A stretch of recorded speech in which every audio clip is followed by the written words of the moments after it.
Let me tell you about Nadia. Nadia moved to Singapore for work. She was smart, she was qualified, great at English, but after 6 months, she said, I feel invisible in the office. Nobody opens up to me. So we looked at her questions, and most of them were yes, no questions. Did you finish the task? Are we on schedule? Is this okay? Nothing wrong with those questions, but they don't invite conversation. So we worked on one thing, asking better questions. Open-ended, thoughtful, curious. And 3 weeks later, her manager said, wow, Nadia, you've really stepped it up as a leader. Why? Because better questions don't just get answers. They make people feel seen. All right, we're going to break it down. Remember, Nadia, she wasn't lacking language skills. She just wasn't asking questions that opened doors. Once she started asking better questions, everything started to change. So if you want to sound more confident, more fluent, and connected in English, the secret isn't in speaking more, it's in asking better. So we're going to cover 4 types of questions that can change everything. We'll start with open-ended questions. So remember, when Nadia first came to me, she was frustrated by short, abrupt conversations at work. She felt like every interaction quickly hit a dead end. So we looked closely into how she was phrasing her questions.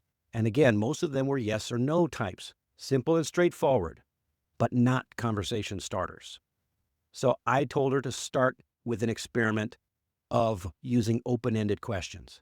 So instead of asking a colleague, did you finish it? She started asking, what's the status of the project? And how about this? What kind of challenges have you faced while working on it? Good open-ended questions.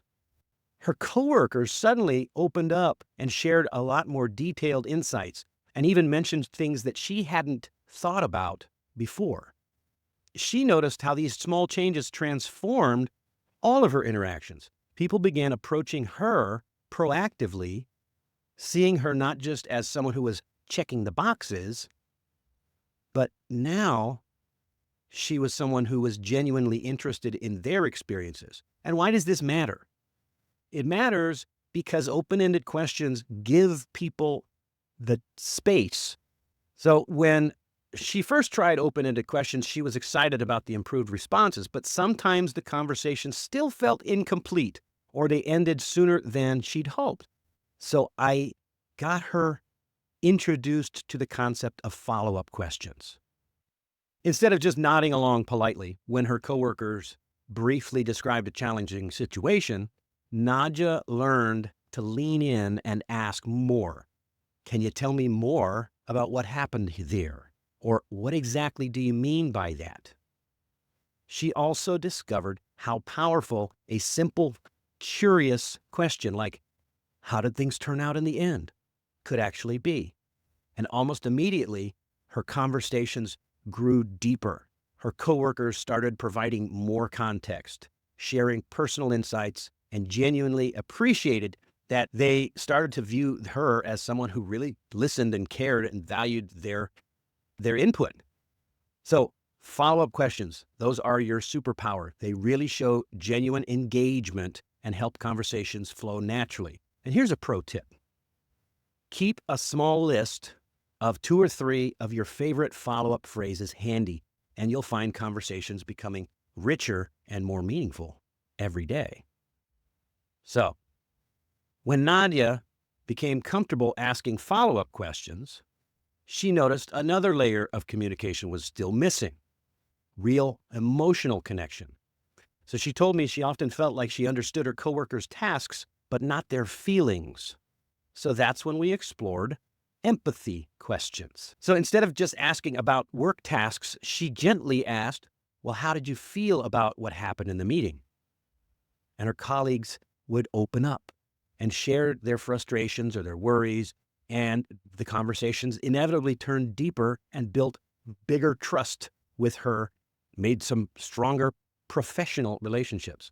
So empathy questions like, was that a tough decision for you? Or what would have made that easier? It helped her build connections beyond just the surface level. And they showed her colleagues that she really does care. Empathy is not just about being polite. It creates lasting, genuine relationships. Now, by the time Nadia was starting to lead meetings, she became confident and really good with open-ended and empathy questions and follow-up questions. She wanted her team to feel like they were collaborators and not just responders.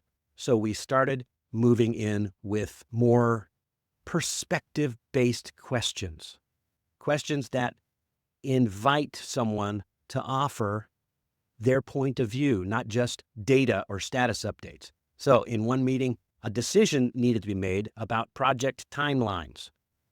Tension was building. Instead of giving her own opinion right away, Nadia asked her teammates, how do you see this affecting your department? And what might we be missing here?